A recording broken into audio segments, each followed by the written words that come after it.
Circuit Thursday. Today's a good one. So 2x3 circuit and rotate through. Circuit 1, we're gonna start in the room. So for the first exercise, it's a ring row and reach. So as you set up for a ring row, some important takeaways is a lot of people, again, it's a little harder since they don't have a ring in front of me, but you have to make sure that when you're set up and you have your ring here, that your hips are engaged and you keep your hips high. So I'll walk around and I'll help as well, but a lot of people when they're doing the reach for the row, they end up dipping and dropping their hips. So just make sure to keep your hips elevated and focus on squeezing your hamstrings and your glutes. Obviously your knees are gonna be bent, so it's not a straight leg exercise, it's here, you've got your ring, and then you're gonna reach. So that's the best that I've got with a wall ball to demonstrate that one. The second exercise, this one probably, I'd say is the hardest just from a cue standpoint of how to do it. So it's called a dumbbell pendy to front raise hold. So what you're gonna do is you're gonna take your dumbbell and I want the foot forward that I'm with the same arm, correct? And then I'm gonna come up, right? And then what's important is when you're here, you're gonna have a hinge aspect in your hip. And then when you come down and you come back up, you switch feet, okay? And then at that point, you're gonna switch arms. So that one is tough. I will admit, I'm not the most coordinated individual, so I might need to take a little bit more time. But just remember, same foot, same side, here, down at the hip, up, and switch. You're gonna do those for 8 to 10.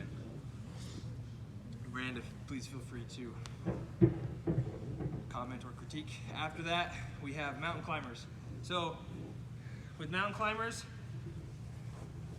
hand positioning, so by your shoulders, you want to make sure everything, you can go a little bit ahead of yourself as well. And then when you're here, you can even engage your core a little bit more.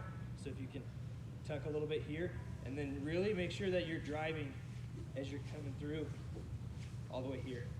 And do your best to hold and extend your shoulders out like this. A lot of people, they get tired and they get like closer and closer to the ground. Or they get lazy and they're like here and they're just doing, they almost like drag their knees.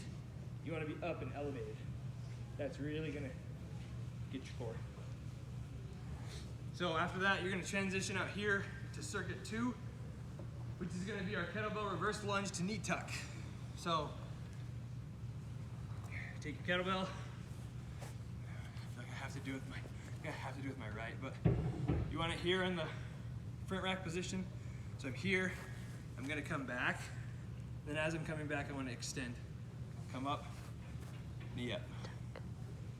Here, good? I got the okay. So down, and then up. Go lighter, would be my suggestion. I'm already winded, I'm not even doing this. After that, kettlebell single leg deadlift, and then a sprint. So, if I'm here, same side, I'm gonna line it up, I'm gonna bend down, work on my balance, keeping my back straight, and then come back up. Trace, come back up, 10 of those, and then I'll do a sprint. Okay, after that, the wall ball dead bug. Do you do 10 on each side? Do you want them alternating? You want 5 and 5? Yeah, alternate, or do 10 on one leg sprint and then 10 on one leg sprint. Yep. Okay, so 10, sprint, 10. Thanks, Candace. After that, you're gonna do the wall ball dead bug. So I'm here, got my wall ball. Now, what we've noticed is that when you're gonna engage, it's a lot harder to do it when you're using your forearm instead of your hand. So when you're here and you want to transition, use your forearm. It's going to keep your leg, your core, and everything engaged as you go. Okay? So 16 of those. That's circuit 2. Circuit 3, you're going to do your lateral jump squat. So Miranda and I were talking. Cue on this one is when you're going to do your squat. Again, your feet shoulder width apart, down. You want as much vertical as possible, and then come over. And then remember, bend your knees. I did see some people at the 5 o'clock that were tired and they were doing this. You're not gonna get functionality out of that move if that's all that you do.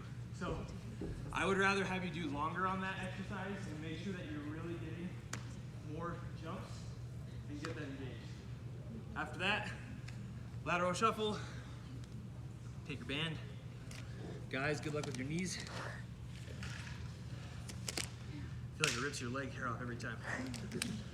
But once you get it here, place it, and then when you shuffle, again, you can sit into it, and then here. I see too many people that are like this. They're not engaged enough, or they bend forward. And so you wanna make sure you sit into it, and then shuffle. Any questions on that one? Pretty self-explanatory. Is it 10 total? Or 10 one way, 10 the other, sorry. 10 one way, 10 the other. 10 one way, 10 the other. I gotta check with the boss. Oh, that's a for you. No, I gotta check with the boss. So after that is the side star plank. So there's a couple variations on how you can do this. Optimal would be that you use your hand. You're gonna get it in line with your body, and then I'm gonna bring my leg up. My hip is engaged, my core and my obliques, and then my hand. Okay, that's optimal. If you need to modify, you can come on your elbow. Same thing, leg up. This one again, you got to make sure.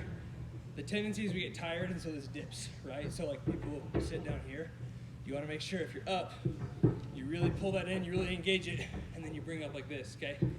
The last modification is if you need to. If this is too hard, right here, where you're on your foot and your elbow, you can come down, and you can do it on your knee. So you do need to adjust a little bit. Knee, engage, and then arms up, okay? 20 seconds each side. Because Candace will ask me, 20 seconds Thank you. on each side. So 20 seconds on each side. After that, field lap, you can add that, or you can just go right into redoing the circuits.